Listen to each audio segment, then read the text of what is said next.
रुद्रपुर में मंगलवार को पीएम मोदी करेंगे जनसभा को संबोधित। सीएम धामी ने कार्यक्रम स्थल का किया निरीक्षण। सीएम ने प्रेस वार्ता को भी किया संबोधित।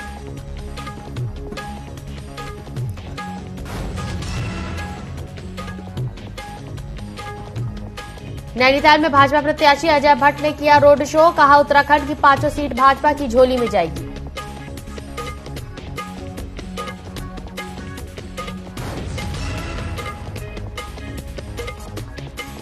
सहसपुर विधानसभा में भाजपा प्रत्याशी महारानी राज्यलक्ष्मी शाह ने किया जनसभा और जनसंपर्क। कहा केंद्र और राज्य सरकार को भाजपा के डबल इंजन वाली सरकार की जरूरत है।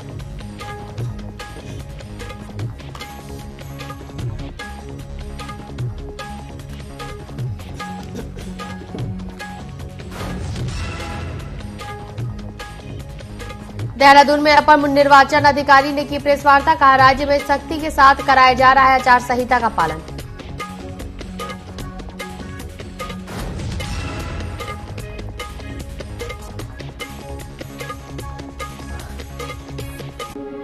और कांग्रेस नेता और पूर्व दर्जा राज्य मंत्री एके सिकंदर पवार ने थामा भाजपा का दामन। प्रदेश अध्यक्ष महेंद्र भट्ट ने भाजपा कार्यालय में दिलाई सदस्यता।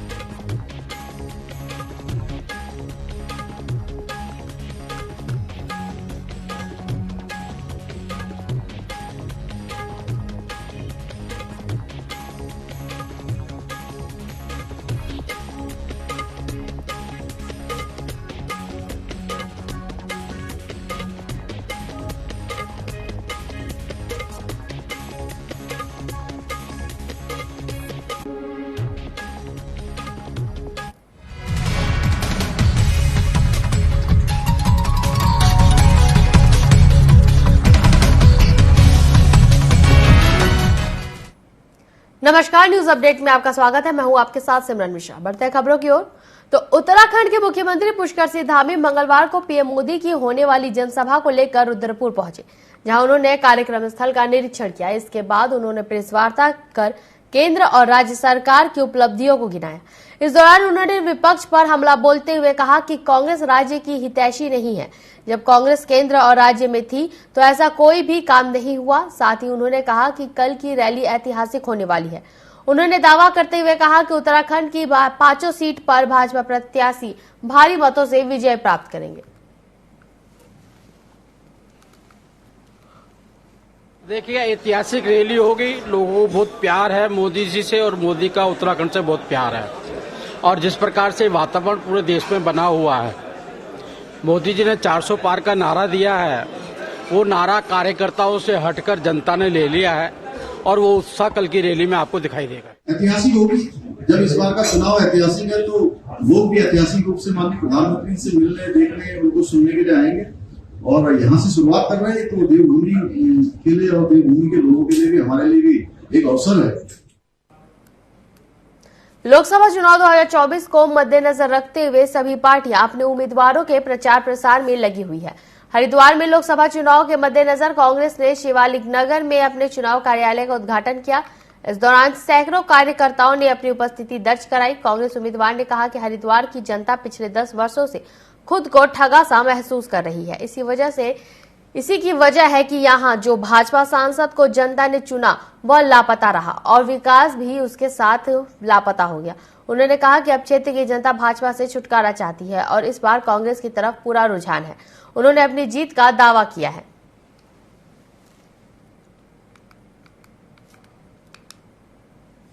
आज पूरे देश में बदलाव की लहर और इस बदलाव का चेहरा है माननीय राहुल गांधी। देश उनको प्रधानमंत्री के रूप में देख रहा है और जो 10 वर्षों से जो कुशासन देश पर चल रहा है, मैं तो इनको जुमला पार्टी कहता हूँ। इसलिए कहता हूँ क्योंकि इन्होंने 15 लाख रुपए की बात कही, आज तक किसी के खाते में नहीं आए। आ गया है 400 के पार का भी आ गया है। कोई प्रतिद्वंदी के रूप में नहीं दिखाई देता, इसका भी अहंकार आ गया है। तो आप जानते हैं क्या कहा है रामायण में अहंकारी का, आगे में नहीं कहूँगा। पार का अर्थ है कि आप एब्सोल्यूट पावर चाहते हैं। किस बात के लिए? संविधान को बदलने के लिए, समाप्त करने। लोकसभा चुनाव से पहले बीजेपी लगातार अपनी उपलब्धियों को जनता के बीच रखने का काम कर रही है। उसी कड़ी में सोमवार को पूर्व मुख्यमंत्री और बीजेपी के वरिष्ठ नेता ने प्रेस कॉन्फ्रेंस कर केंद्र और राज्य सरकार की उपलब्धियां गिनाई। इस दौरान उन्होंने 2014 और देश के मौजूदा हालात की बातें सामने रखी। उन्होंने कहा कि जो काम कांग्रेस सरकार 50 से 60 साल में नहीं कर पाई, वह काम पीएम मोदी ने महज 10 सालों में कर दिखाया। आज पूरे देश की जनता पीएम मोदी की ओर आशा भरी नजरों से देख रही है। इसके साथ ही उन्होंने उत्तराखंड की 5 सीट भारी मतों से जीतने का दावा किया। उन्होंने कहा कि एक बार फिर मोदी सरकार 400 पार कर अपनी सरकार बनाएगी।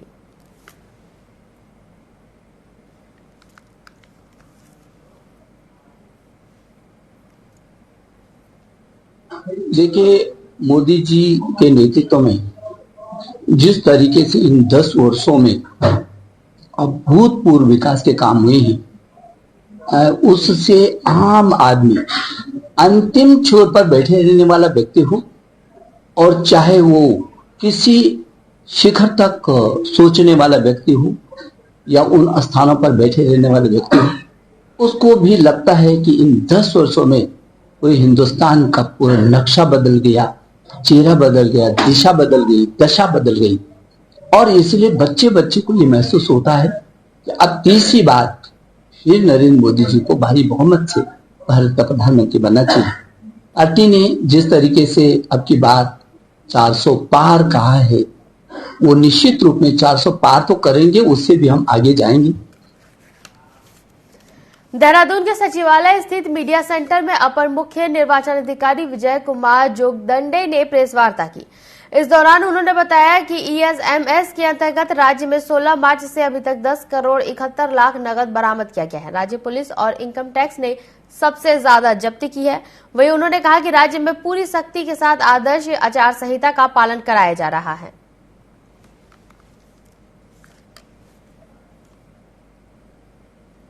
ज्यादा सख्ती से अगर उसको एग्जामिन करा जाएगा तो उससे प्रचार प्रसार की जो सामग्री होती है जब्त हो जाती है और राजनीतिक दल को मौका नहीं मिलता है अपने राजनीतिक कार्यक्रमों को प्रचार करने में। इसके संदर्भ में सभी जनपदों के जिलाधिकारियों को, जो मॉडल कोड ऑफ कंडक्ट के नोडल प्रभारी अधिकारी हैं, उनको सूचित कर दिया गया है कि MCC गाइडलाइन का अक्षरशः पालन किया जाए और जो उस गाइडलाइन में निर्देश दिए गए हैं निर्वाचन आयोग के द्वारा, उसके अनुरूप कार्रवाई की जाए। नैनीताल लोकसभा सीट से भाजपा प्रत्याशी अजय भट्ट ने आज नैनीताल में रोड शो किया, जिसमें भाजपा के वरिष्ठ नेता और कार्यकर्ता समेत नैनीताल विधायक सरिता आर्या भी मौजूद रही। रोड शो के दौरान बड़ी संख्या में पहुंचे लोगों ने उनका स्वागत किया। इस दौरान अजय भट्ट ने कहा कि शीर्ष नेतृत्व ने उन्हें दोबारा नैनीताल लोकसभा के लिए टिकट दिया है। उन्हें स्थानीय जनता का पूरा समर्थन मिल रहा है। अजय भट्ट ने कहा कि उत्तराखंड की 5 लोकसभा सीट भारतीय जनता पार्टी की झोली में जाएगी। देश भर में भारतीय जनता पार्टी 400 से अधिक सीटों पर जीत का परचम लहराने के साथ ही तीसरी बार सरकार बनाएगी। माताएं, बहनें, जवान, बुजुर्ग, सबकी जुबान पर एक ही नाम है मोदी जी का, मोदी मोदी। इससे साफ जाहिर होता है जो जनता ने कहा है अब की बार 400 पार, वो सही होते दिखाई दे रहा है। अब की बार 5 लाख पार जो हमारी लोकसभा सीटों के बारे में आवाज आ रही है, वो भी अद्भुत और सत्य होते हुए दिखाई दे रहा है। माताएं कांग्रेस नेता और पूर्व दर्जा राज्य मंत्री AK सिकंदर पवार ने भाजपा का दामन थाम लिया है। प्रदेश अध्यक्ष महेंद्र भट्ट ने उन्हें भाजपा कार्यालय में सदस्यता दिलाई। इस दौरान सिकंदर पवार ने मोदी से प्रभावित होने की बात कही। सिकंदर पवार ने कहा कि मोदी सरकार ने वाल्मीकि समाज के हित के लिए काम किया, जिसके बाद उन्होंने भाजपा में शामिल होने का निर्णय लिया। सिकंदर पवार ने कहा कि मोदी के नेतृत्व में भाजपा 400 पार के लक्ष्य को पार करेगी। परिवारवाद के कारण हमने कांग्रेस छोड़ी है। यहाँ पे अल्मोड़ा की कांग्रेस तो बिल्कुल हाईजैक कर ली है। कम से कम 6-7 लोगों की मोनोपोली चल रही है यहाँ पे। वो ना तो दलितों का सम्मान कर रहे हैं, ना दरी बिछाने वालों का सम्मान कर रहे हैं। अपने बच्चों को लाइन में लगा रखा है कि तू चेयरमैन बनेगा, तू विधायक बनेगा, तू MP बनेगा।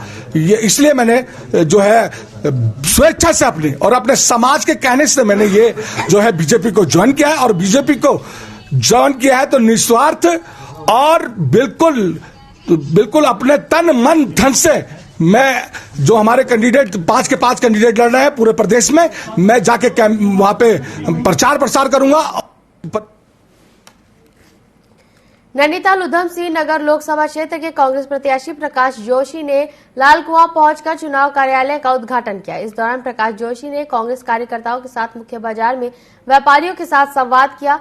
इस दौरान उन्होंने व्यापारियों से अपने पक्ष में वोट देने की अपील की। साथ ही उन्होंने भाजपा पर निशाना साधते हुए कहा कि भाजपा की करनी और कथनी में बहुत अंतर है। इसका जवाब लोकसभा चुनाव में भाजपा को मिलने जा रहा है।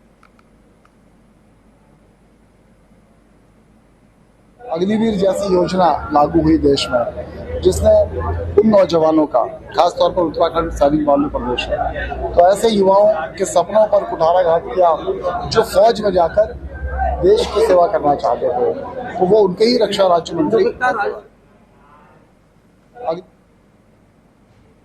कालाढूंगी विधानसभा के कोटाबाग मंडल के भाजपा कार्यकर्ताओं ने सांसद प्रतिनिधि भगवान तिवारी के नेतृत्व में नैनीताल उधम सिंह नगर सांसद प्रत्याशी अजय भट्ट के प्रचार कार्यालय का शुभारंभ किया। इस दौरान उन्होंने कोटाबाग मंडल के सभी भाजपा कार्यकर्ता मौजूद रहे। वहीं सभी ने भाजपा प्रत्याशी अजय भट्ट को अधिक से अधिक मतों से जीतने की जनता से अपील करने की है।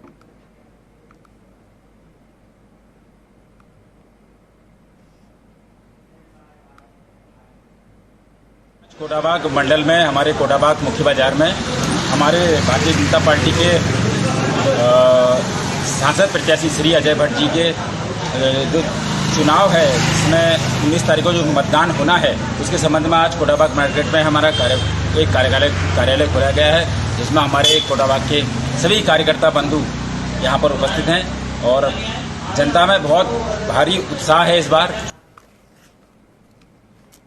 उत्तराखंड की टिहरी लोकसभा सीट से भाजपा प्रत्याशी महारानी राज्य लक्ष्मी शाह ने सहसपुर विधानसभा में ताबड़तोड़ जनसभाएं और जनसंपर्क करते हुए लोगों से भाजपा के पक्ष में वोट डालने की अपील की है। जनसभा में सहसपुर विधायक सहदेव सिंह पुंडरी ने केंद्र और राज्य सरकार की राज्य की कल्याणकारी योजनाओं के बारे में बताते हुए लोगों से भाजपा के पक्ष में वोट डालने की अपील की है। इस मौके पर भाजपा प्रत्याशी महारानी राज्य लक्ष्मी शाह ने कहा कि केंद्र और राज्य को भाजपा की डबल इंजन वाली सरकार की जरूरत है।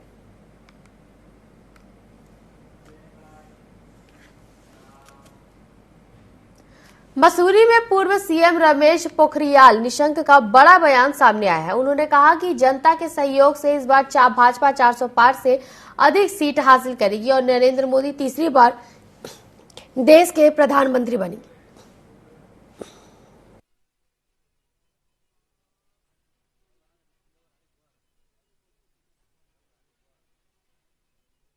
पार्टी ने कहा कि भाजपा 400 पार, अब की बार 400 पार, तो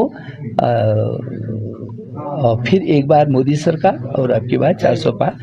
निश्चित रूप में मैं सोचता हूं कि 400 पार तो होने ही है, आगे कितने तक जाएंगे वो जो एक सुनामी का एक बिल्कुल ऐसा तूफान है, तो कोई पार्टी खड़ी भी नहीं हो पाएगी इस समय। उसके 2-3 कारण है। एक तो इस देश को बहुत लंबे समय के बाद अटल बिहारी वाजपेयी जी के बाद ऐसा नेतृत्व मिला है नरेंद्र मोदी जी के रूप में, जो विजनरी। बीजेपी प्रदेश अध्यक्ष महेंद्र भट्ट और राज्यसभा सांसद नरेश बंसल सोमवार को रुड़की पहुंचे। इस दौरान उन्होंने केंद्र और राज्य की विकास कार्यों को गिनाया। उन्होंने कहा कि इन 10 सालों में सरकार ने कई विकास के आयाम स्थापित किए हैं। उसी मुद्दे को लेकर बीजेपी जनता के बीच वोट मांगने जा रही है। इसके साथ ही उन्होंने उत्तराखंड की सभी 5 सीटों पर भाजपा की जीत का दावा किया है।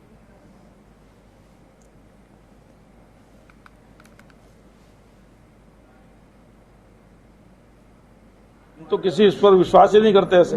हम उसको सबका साथ, सबका विकास, सबका विश्वास, सबका प्रयास, सबको साथ लेकर के चलते हैं। हम हिंदू मुस्लिम में वोटर को नहीं बांटते। हरिद्वार जिले में अगर बात करें तो क्यों मोदी जी के नाम पर वोट मांगे जा रहे, क्या कारण? नहीं, मोदी जी उन्होंने भी जो विकास करे तो मोदी जी के उसमें ही करे ना।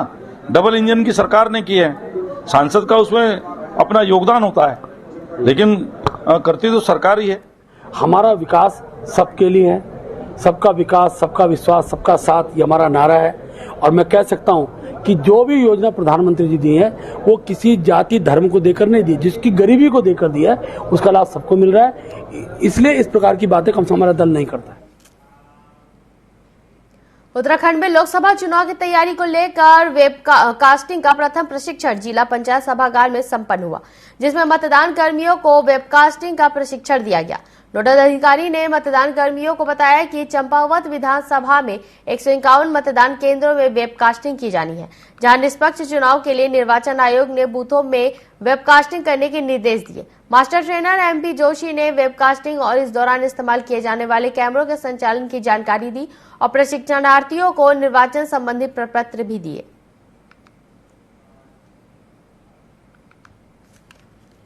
यानी कि 172 बूथ्स में वेबकास्टिंग की जानी है।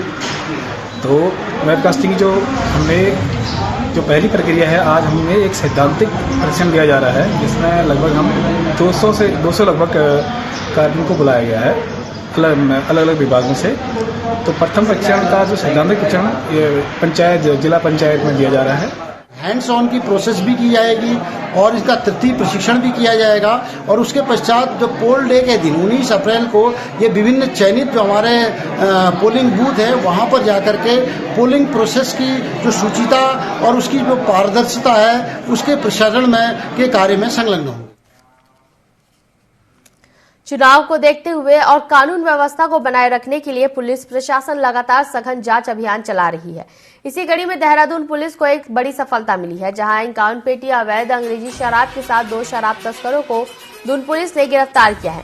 शराब की अनुमानित कीमत 5 लाख रुपए बताई जा रही है। SP सिटी ने जानकारी देते हुए बताया कि चेकिंग अभियान के दौरान अंचल ग्रीन वैली देहरादून में एक खाली प्लॉट के पास से 2 अलग अलग अभियुक्तों के पास से 37 पेटी और 14 पेटी अवैध अंग्रेजी शराब बरामद की गई है। मौके से 2 गाड़ियां भी जब्त की गई है। दोनों के खिलाफ आबकारी एक्ट के तहत कार्रवाई की जा रही है।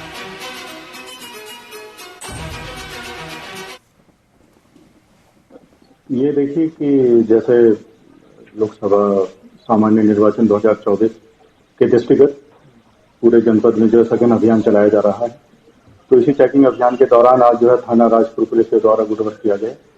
तकरीबन 51 पेटी अवैध शराब की जो है उनके द्वारा बरामद की गई है। ये अंचल ग्रीन ताजा है, तो अंचल ग्रीन वैली, तो वहाँ कोई खाली प्लॉट था, वहाँ से ये बरामद की गई है। और साथ में 2 अभियुक्त, एक पवन राघव और दूसरा दयानंद शर्मा, उनको जो है गिरफ्तार किया गया। उनके कब्जे से ये 51 पेटी अवैध शराब बरामद की गई और साथ में 2 वाहन जो कि इनके लाने और ले जाने के लिए प्रयुक्त हो रहे थे, तो उनको भी कब्जे पुलिस में लिया गया है। लोकसभा चुनाव को शांतिपूर्ण तरीके से संपन्न कराने के लिए काशीपुर प्रशासन ने अपनी कमर कस ली है। प्रशासन ने लगातार सभी राजनीतिक पार्टियों के पदाधिकारियों के साथ मीटिंग आयोजित कर रही है और आदर्श आचार संहिता का पालन करने की अपील कर रही है। इसी कड़ी में काशीपुर SDM कार्यालय में SDM अभय प्रताप सिंह ने सभी राजनीतिक पार्टियों के नेताओं के साथ बैठक की।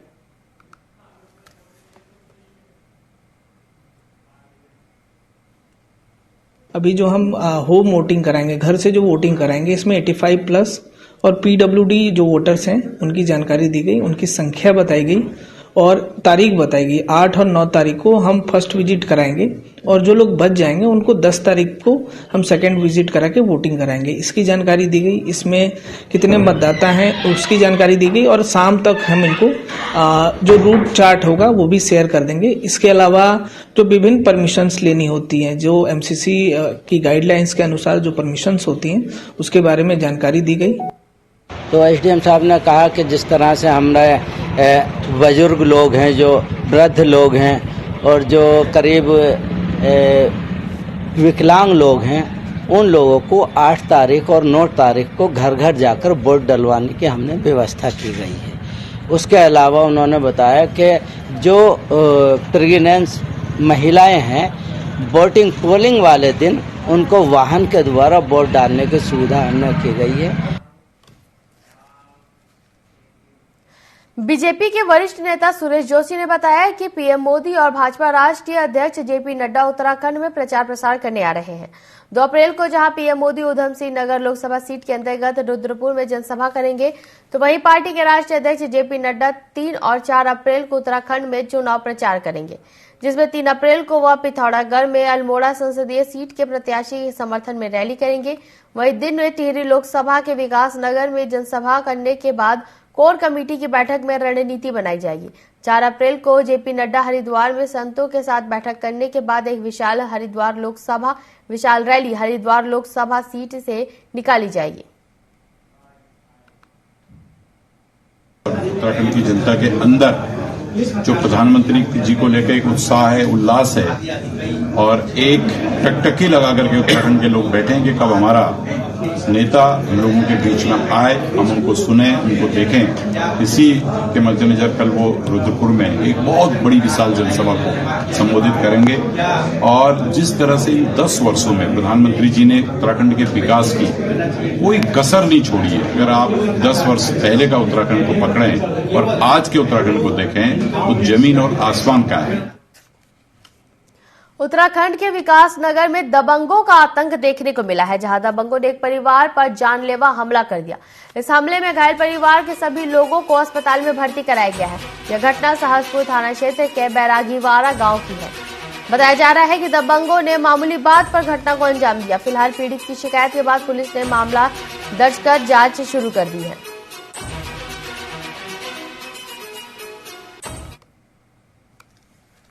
महिलाओं और बच्चों को ईंटों से वार करने की कोशिश करी, बराबर में शर्मा जी हैं उन्होंने रोका इनको, तब जाके रुके हैं।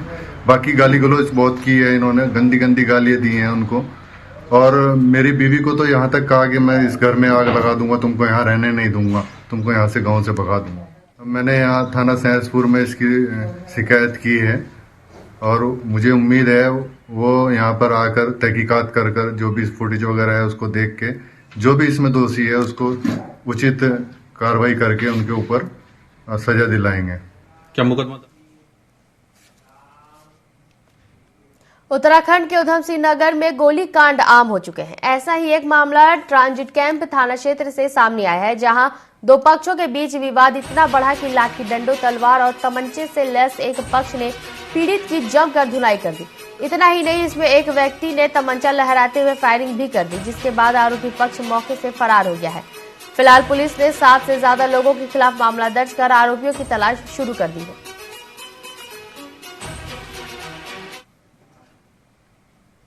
25 तारीख की घटना है जिसमें जो हमें कल तहरीर मिली थी उसमें पाया गया कि जो हमारा वादी है नितिन गंगवार, इसके द्वारा शिकायत दी गई कि कुछ लोगों द्वारा उसके साथ मारपीट की गई और उसके साथ तमंचे से फायरिंग की गई। तो इसमें मुकदमा हमने पंजीकृत किया है। फिलहाल इसमें 7 लोग नामजद हैं और बाकी अज्ञात में हैं। तो अभी जो उनके लिए अभी हमारी पूरी तलाश जारी है और अभी गिरफ्तारी हुई नहीं है, पर गिरफ्तारी के पूरे प्रयास किए जा रहे हैं। जो भी ये वीडियो हमें मिला है, प्राप्त हुआ है, इसके जरिए हम लोग और लोगों से पूछताछ कर रहे हैं ताकि हम जो भी अभियुक्त है नामजद इन तक पहुंच सकें।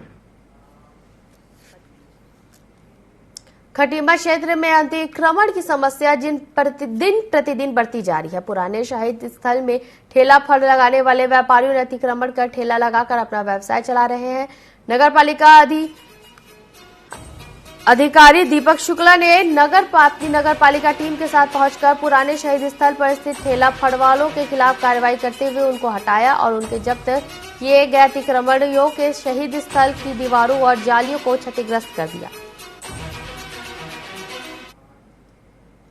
पुराने शहीद स्थल में कुछ व्यक्तियों द्वारा अवैध तरीके से ठेले लगाए जा रहे हैं, उस पर तत्कालिक कार्रवाई करते हुए मेरे द्वारा यहाँ से अपनी टीम के साथ ठेलों को हटा दिया गया है और भविष्य में यहाँ पुनर्वृत्ति ना करने के लिए चेतावनी भी दी गई है। यदि इनके द्वारा फिर से ठेले यहाँ लगाए जाते हैं जो कि अनाधिकृत हैं तो इनके ऊपर उचित कार्रवाई की जाएगी।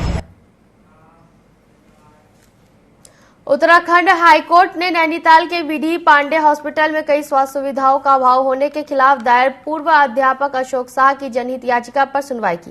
मामले की सुनवाई करते हुए कोर्ट की खंडपीठ ने केंद्र सरकार से पूछा कि नैनीताल जिले में एम्स की तरह हॉस्पिटल खोला जा सकता है, इस पर जवाब पेश करे। कोर्ट ने अधिवक्ता विकास बहुगुणा से कहा कि वे फिर से हॉस्पिटल का दौरा करें और स्वास्थ्य सुविधाओं की स्थिति परखने को कहा।